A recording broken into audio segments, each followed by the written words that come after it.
10 years. It truly is hard to believe that I have been making YouTube videos for the past 10 years. When I first started, what I wanted to do was I wanted to create some creative material that didn't take up a bunch of space.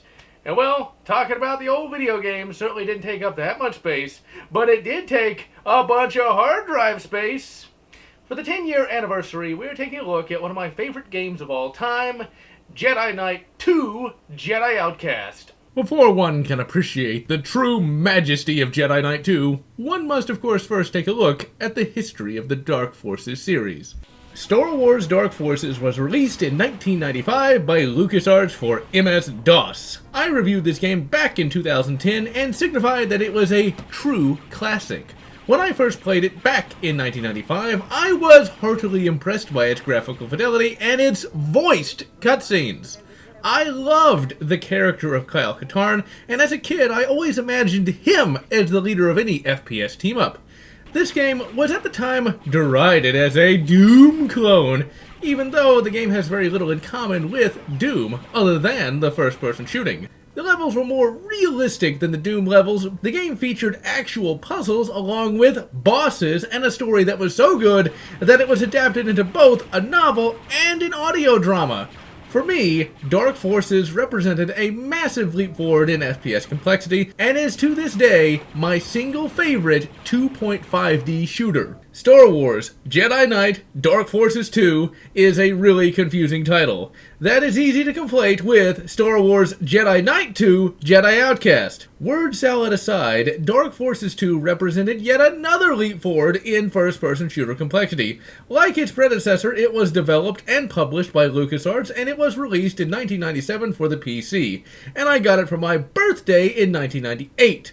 To say that I was impressed, that would be a bit of an understatement. It improved upon every single aspect of Dark Forces 1. The gameplay was better, the levels were more fun, complex, and huge. The enemies were more fun to fight, and of course, you got your very own lightsaber. It's really quite hard to express in 2019 just how groundbreaking this was. Sure, there have been a few other games that allowed you to use a lightsaber, but never before did you have this level of control. Never before did you truly feel like a Jedi with the Force flowing through them. Kyle Katarn made a return, although he got a redesign. No longer was he this thick, huge, grizzled gorilla. Instead, he got a beard and dropped about 50 pounds and became more realistic and less Liefeldian. The story for Dark Forces 2 was even better than the previous game and allowed Kyle to express more emotions than stoic awesomeness. The game also featured full motion video cutscenes that were nothing short of transcendent both then and now. It was as though you were watching another Star Wars movie. This is important as Episode 1 had just came out and disappointed all the truly sane Star Wars fans. Dark Forces 2 took place after Endor, so it felt like a real Star Wars sequel. And thus we enter the second sequel to Dark Forces, Jedi Knight 2. Now, generally, the second sequel is usually, shall we say, lacking in quality compared to the earlier games. But when it comes to Jedi Knight 2, this is a bit different. Why, you may ask? Because Raven Software was brought in to develop it. When Jedi Knight 2 had come out, I never actually paid attention to developer names. But if I had, I would have been even more excited because Raven Software is my second favorite software developer of all time. Second only, in fact, to LucasArts themselves. I was first introduced to Raven Software in 1994 when I played the demo of their landmark title, Heretic. In fact, I still have my original demo discs. Heretic would establish Raven Software as a household name and would show just what they were capable of, and what Raven Software would generally do for its entire existence. Raven Software would take an id Software engine and then make a legendary game out of it. Heretic on the surface is just fantasy Doom, but in reality, it improves on every single aspect of Doom 1. Raven Software would follow up Heretic with Hexen Beyond Heretic, and to say the least, it indeed went beyond Heretic and would improve upon it as it improved upon Doom. Hexen would also establish the Raven Software level. The Raven Software level differs significantly from the norm. In a Raven Software game, the level is part of the gameplay. To complete any given level in a Raven Software game, one must first solve some sort of puzzle, with some puzzles simpler than others.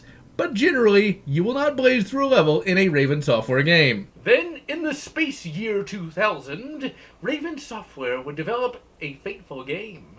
Star Trek Voyager Elite Force was released in the year 2000 by Raven Software and was, in a word, amazing. It had great gameplay, great levels, and when the Voyager actors could be bothered, great voice acting.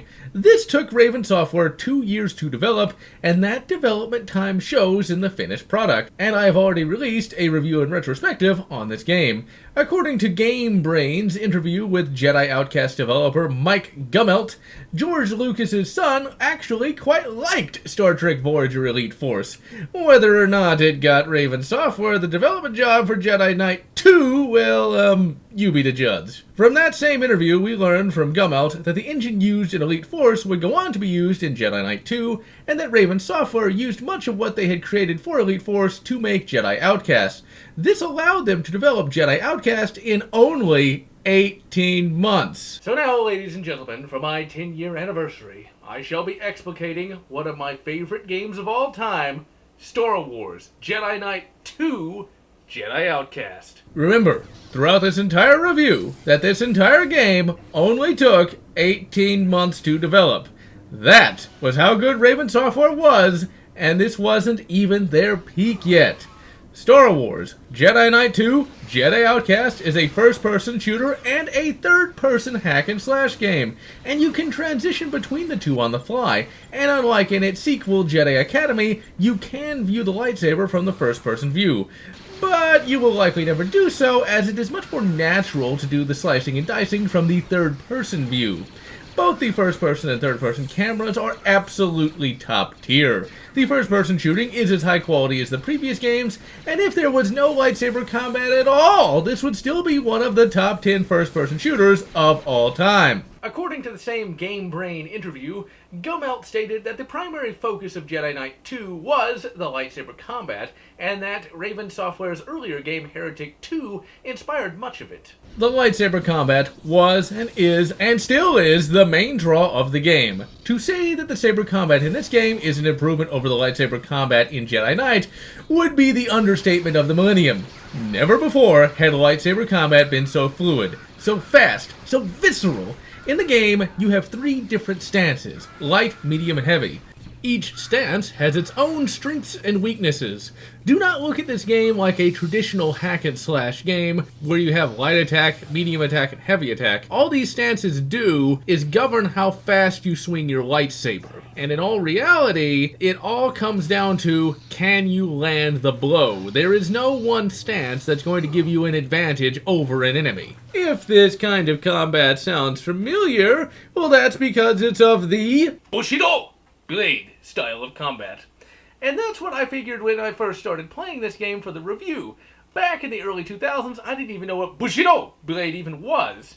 But, having played many games since then, I have learned of the greatness of the Bushido blade style of combat. Essentially, the Bushido blade style of combat is where you and your opponent fight for about 5 seconds. Sort of like in real life. In real life, sword fights don't go on forever with jumping and flipping. In real life, sword fights end in about 1 cut. And in this game, lightsaber duels end in about 1 cut. Since this game uses Bushido blade styled combat, it is a good idea to save before every single fight with Dark Force users, because odds are you're gonna get skewered in short order. The Force has been massively improved from Jedi Knight. In Jedi Knight, you allotted Force points into the various Force powers RPG style. This worked pretty well, except for the fact that if you put points into the powers you really wanted, Force Lightning and Grip, you would get the dark side ending, because for some reason cutting off someone's head is okay and pure and good, but electrocuting someone isn't? And apparently you can force push someone to their doom and have it be all sunshine and lollipops, but if you force grab someone by the neck and toss them off a bridge, then suddenly you're the bad guy. In Jedi Knight 2, the Force powers are thankfully Force neutral. Force power progression is also different from Jedi Knight 1. Instead of allotting points as you finish levels, you just auto-level up. This streamlines the game and ensures that you get to use all the Force powers instead of just a few. I also will assume that Raven figured that since Kyle already knew these powers, he was just remembering how to use them, because Raven always had an eye towards proper continuity. The Force powers are used constantly throughout the game. Remember, Raven Software made these levels, and they're going to make sure you use the old Bat computer when playing. And Force powers just complicate the levels even further.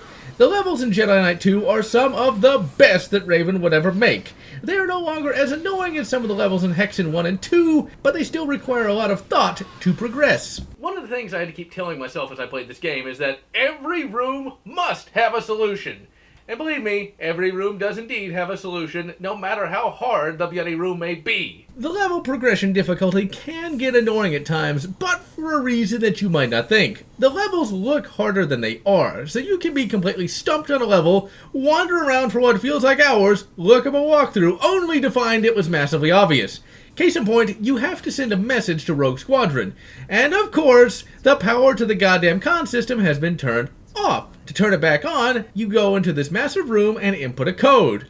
It seems impossible! Just wait. The solution is so easy that when you finally figure it out, you're gonna want to take a samurai sword to the bloody game disc! All you gotta do is match up the room symbol with the symbol on your datapad. When I realized how easy it was to figure out, I facepalmed so hard that I almost gave myself a bloody concussion. The levels make good use of the Force powers as well. Most of the time, the various Force power solutions are not telegraphed, and you, the player, have to think. Raven was a bit more merciful than usual, in that some things that can be interacted with by Force powers display a little symbol when you mouse over them. The levels are positively massive, and there are numerous levels of height to the levels. There is that word again. Verticality. The levels have a great deal of verticality, and as you progress through them, you feel like you have actually accomplished something. Levels are also filled with numerous hazards in addition to enemies, and sometimes in order to progress, you will have to blow up something or dodge something. Raven Software always like to keep you on your toes. Guns, guns, guns! The Edmonton Blood Dragons are playing tonight! While the developers focused on the Lightsaber Combat, they didn't skimp on the guns, cause you get a bunch of awesome shooters. You start the game with the Briar pistol that I swear is kept by Kyle for nostalgia's sake, because it's not that useful. But what is useful is the Blastech E11, the IMI Galil of the Star Wars universe. This has been the mainstay weapon of the Dark Forces series since the very beginning. It cuts down enemies like a buzzsaw, has plentiful ammo, and while in the films it lacks accuracy, in the game it is quite a precise combat rifle. This will be your main shooter in the game, and much praise should be heaped upon it. You then have the Wookiee Bowcaster. It's okay, but lacks real stopping power and is quickly forgotten. The thermal dets are useful enough, but the throwing mechanic could be better. You get the Imperial Repeater, which is a full-auto spherical ball launcher that does little damage, but it does have an underslung concussion launcher that is quite useful. You eventually get a Mir-San rocket launcher, and it is good for taking down Ed-209s. The third best weapon in the game is the Tinloss Disruptor Rifle. Hokey religions and ancient weapons might be good against the Sith, but they are no match for a pack of Rhodians with attitude. This is Raven Software. They knew that once they gave you the lightsaber, that you were going to feel like a badass. Raven Software ain't interested in your ego. It wants you to think. It wants to give you challenge, whether you like it or not. Narshadad Streets is my single favorite level in the game, and is also the single hardest level in the game. You start up cutting up gangsters like a non-demonic spawn, and then you run outside, ready for more slashing and smashing, only to be shot from everywhere and disintegrated. But Jedi precog, I thought the Force was like the Game Breaker. Are you telling me that the Force actually has limitations? That's right. Raven Software thought about the Force logically and realized that while Kyle might be a close combat monster, a bunch of snipers placed way far away are more than just a little middle threat. So for this level, hokey religions and ancient weapons are no match for a good 10 loss at your side, kid. The 10 loss Disruptor Rifle is nothing short of excellent. You have two different styles of attack with it. You have just your basic unzoomed attack, which does decent damage, but when you zoom in, you can charge it up and fire a disintegrating shot that is nothing short of cathartic when you use it. There are a few dark areas in the game, and you actually get some NVGs that are actually worse than what we Earthmen had in the 1960s. But it does make for a fun challenge nonetheless. Hey, you know what? We'll trade you some full-color NVGs for a hyperdrive, and you know what? We'll even throw in some blue LEDs for free. This is a tough game. Let me rephrase that. This is an 11 on the Ted Nindo scale of hardness. If you are using a cheapo keyboard, by the time you finish this game, that F5 key will be all but worn out. The first two levels of the game are straight first-person shooter levels, and these are not paltry 2 hallways and a boss levels either.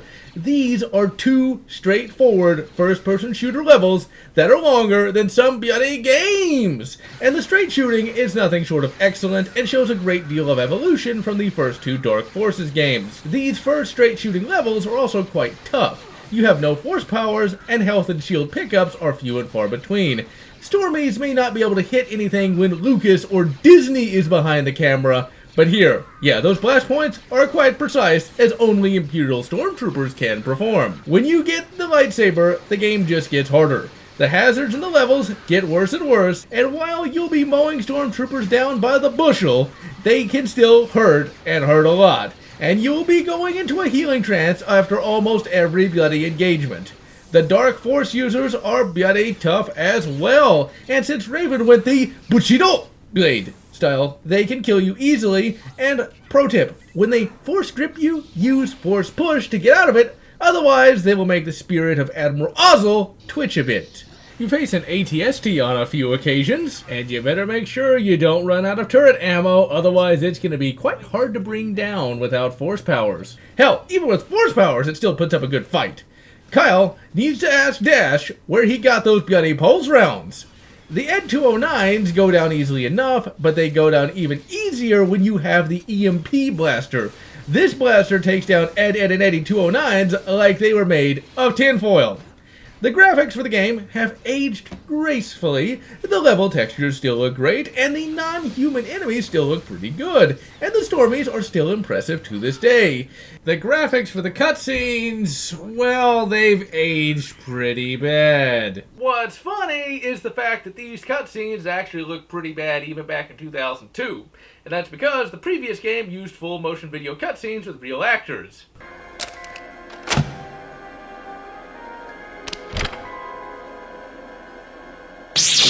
Use it well. Use it for good.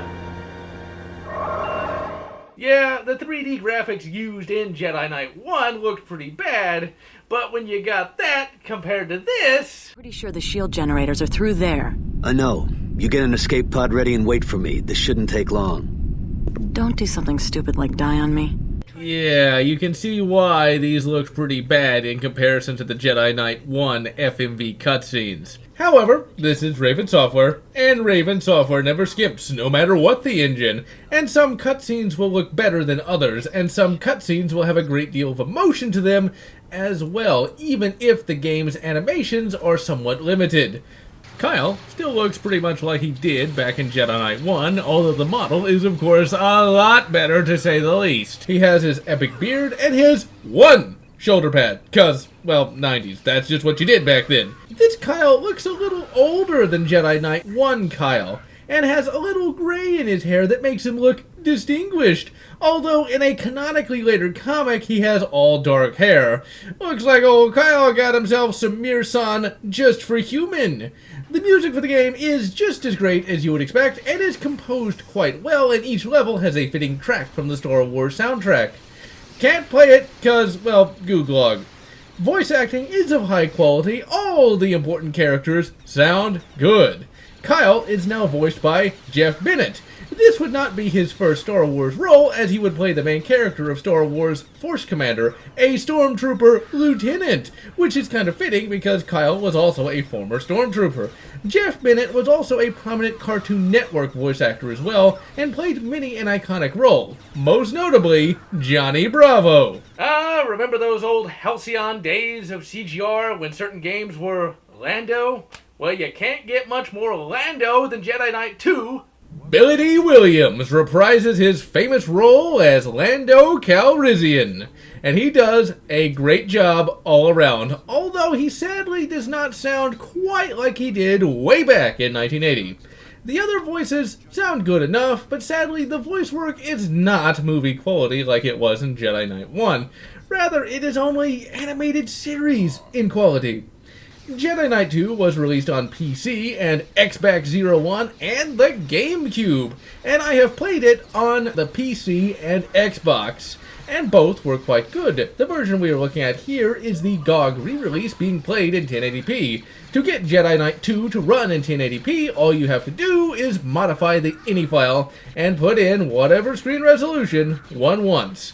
Be sure to check out the PC Gaming Wiki for more information. Surprise! I actually played this game's multiplayer. Longtime fans will know that I seldom talk about a game's multiplayer, and that's because outside of a few exceptions, I never played many classic games multiplayer.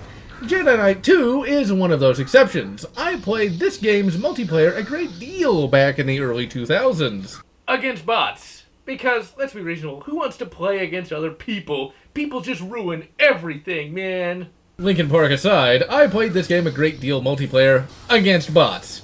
And it's quite telling that a game from 2002 is able to have excellent multiplayer while having an amazing single player. At this time, there were no DLC maps, there were no DLC skins, everything you wanted and needed was built right into the game.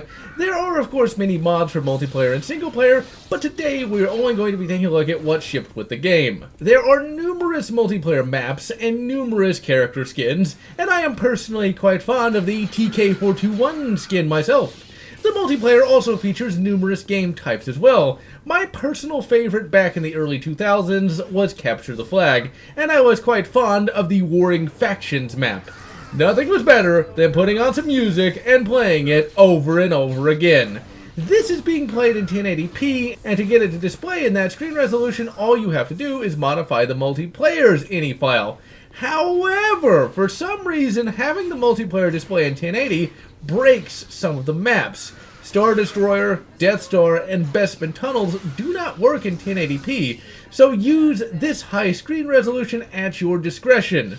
Thankfully, my favorite map, Nar Shaddaa Streets, works perfectly fine, and I felt a great deal of nostalgia flowing through me playing this old map yet again. You can still play Jedi Knight 2 multiplayer through Game Ranger, but keep in mind that finding a game of Jedi Knight 2 will be difficult, as Jedi Academy has all of these maps and improved gameplay, and that's pretty much what everyone plays these days.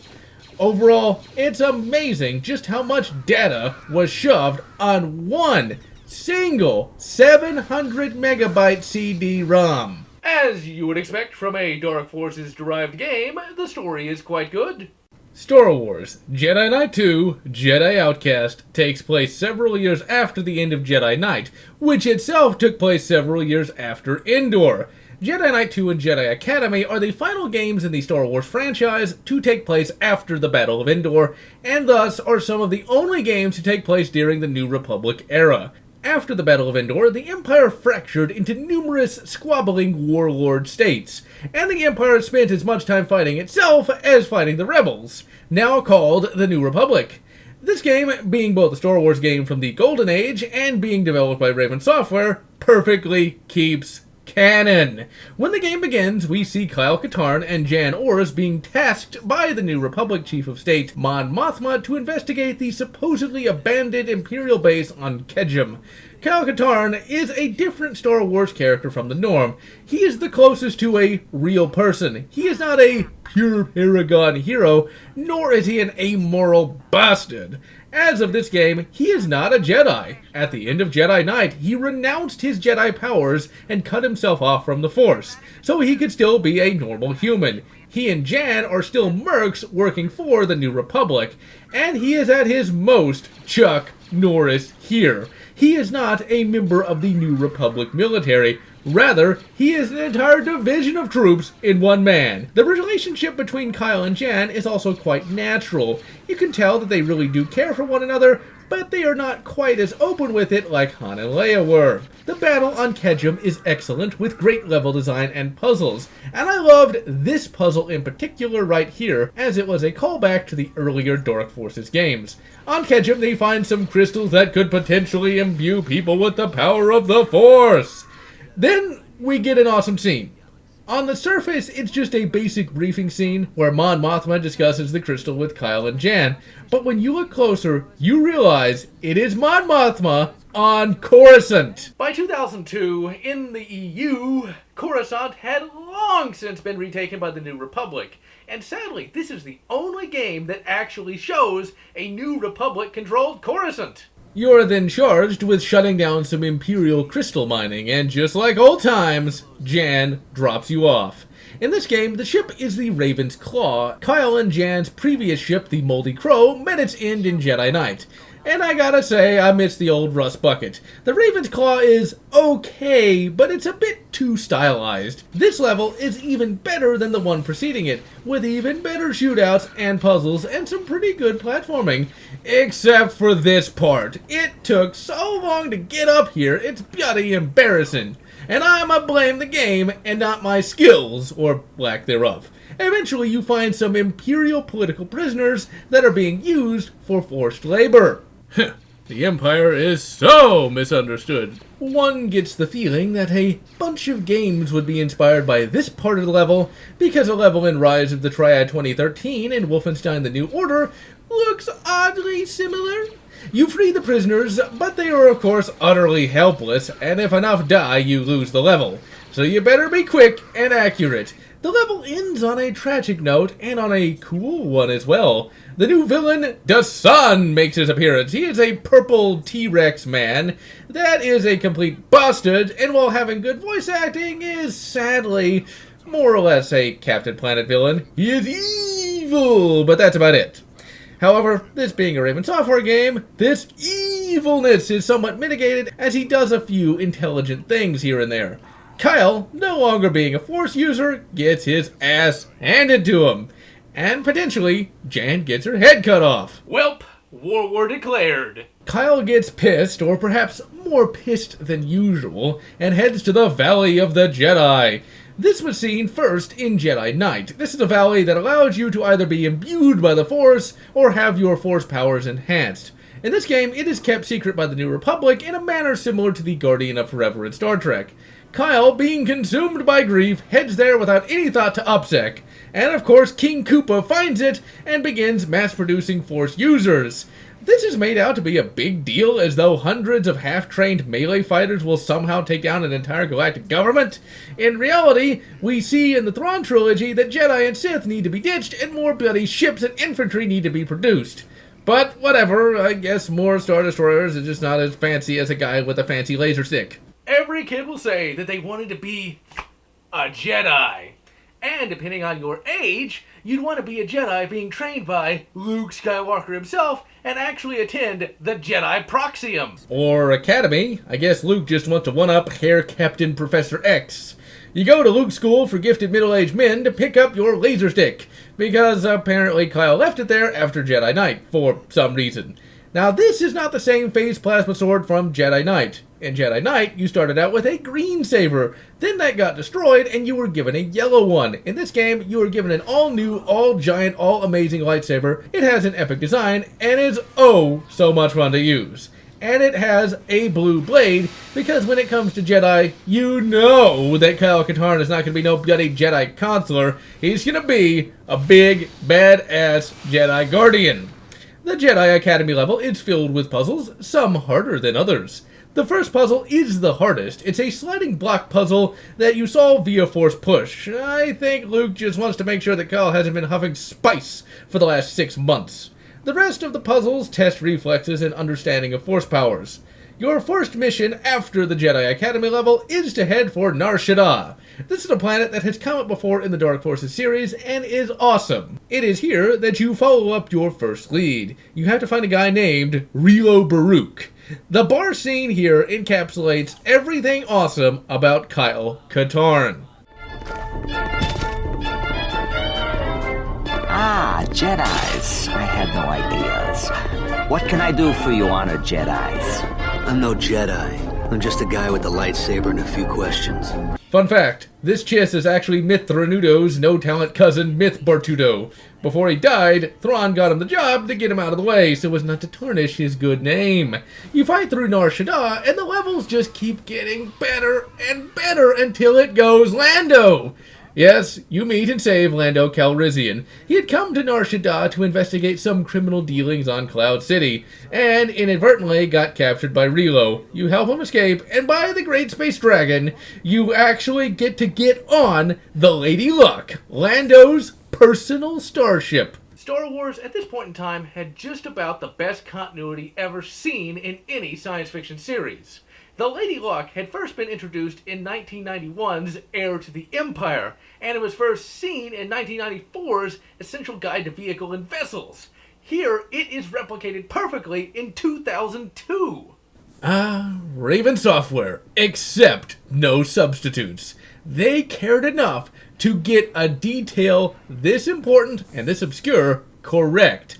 Most devs would have just thrown in a random shuttle, or some random piece of crap called the Lady Luck, and said that, oh, only nerds care about stuff like that. Here, they actually put in the effort to find out what ship Lando flies, and actually got every detail right. And I gotta say, Lando has got style. This sweet space caddy really does encapsulate every aspect of Lando's character. After you escape Nar Shaddaa with Lando Calrissian, you head straight to Cloud City. And this is done because there is a lead that one can follow up on said city. And Cloud City is nothing short of amazing. The platforming is even better, and the combat even more fun, since now you get to start Bushido blading a bunch of Dark Force users. You even get to visit some film locations as well. And there is one element of this level that everyone likes to complain about, and, well, the complaints are valid because it's pretty bloody annoying. You have to guard this annoying, brainless R5 droid that must be running Windows Vista. All he does is just run out into all the enemy fire, and here, right here, is the most annoying thing. Now, what you can do, and what I didn't do when I recorded this footage, is keep using force pull so he doesn't run straight into the mines. So much for artificial intelligence. You eventually face down Tavion, Lord Koopa's right-hand lady. She trash-talks you thinking that you are a mere space Jason Statham, not realizing that she truly is trash-talking Space Norris. You put the smackdown on her, and she spills the space beans as to where Darth Bowser is hiding Space Princess Daisy. His base of operations. Kyle, not being a cold-blooded murderer, actually spares her life when she starts begging, please don't kill me. Kyle, are you sure that's a good idea? I mean, she is a multiple murderer, and she's actually enslaved people. Are you sure she's not gonna just, vow revenge and come after you later? That never happens. Sure, Kyle, sure. You hitch a ride on a robo-freighter to Koopa Castle and begin slaughtering the Koopa Troopas within, only to find Luke. And thank the great Ysmir, he has not been nerfed. He kicks ass and takes names even better than Kyle, and you clearly see that he has a greater power level than Kyle does at this point. The space station mission is pretty fun, with very impressive levels and some brain-teasing puzzles. This is one of the harder levels in the game, and you really will be giving your F5 key a workout. There is even a stealth segment as well. This is one of the most maligned segments of the entire game, and it deserves to be maligned. Oh yes. It deserves to be maligned. The imps have laser vision, similar in style to the Far Cry 1 mercs, and can spot you instantly. It's annoying, it's frustrating, but thankfully it's over fast and can be mitigated by well-placed Jedi mind tricks. The space station level ends when you sneak onto Admiral Galak Faya's ship. Galak Faya's starship, the Overcompensator, is a decent level all around and is significantly less punishing than the space station, and ends with you finding Jan Ors alive, and I couldn't help but break out in a dumb grin of joy when this happened. Hey, it's okay. I'm happy to see you too. I thought you were dead. Dead? No. In pain? Yes. Dasan and his thugs must have burned out half a dozen interrogation droids trying to get me to crack. Yeah, the animations are a little stiff, but you can feel the emotion in that embrace. You know how much Kyle cares for Jan, and it makes one quite happy to see that she is in fact alive, and the game played it straight right up until Cloud City that she was dead. And as we know from games today, love interests get killed off all the time. Not so here, and thanks to this death scare, Kyle Katarn learns just what is truly important in life. Jan assists Kyle in slaughtering more Koopa Troopas, and eventually you face the big man himself, Galak Faya! Sadly, old Faya is not all that well developed, and is sadly just another Captain Planet villain for Kyle to slaughter. He shows up in tactical overcompensator armor that has its own shield generator, and this can be a tough boss depending on how everything goes down. If you get lucky, you can do this.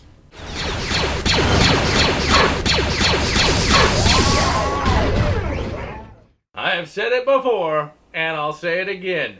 Nothing, not lightsabers, be they triple, double, single-bladed, or force lightning, will ever beat the BlazTech E11. Never leave the ship without it. After Faya gets fired, it's time to take the fight to Yavin 4, because of course Bowser wants to take down the Jedi. What else would he do? This level begins with an epic scene between Kyle Katarn and Jan Ors. Okay. Try to avoid anyone with a lightsaber. Good advice, Jedi.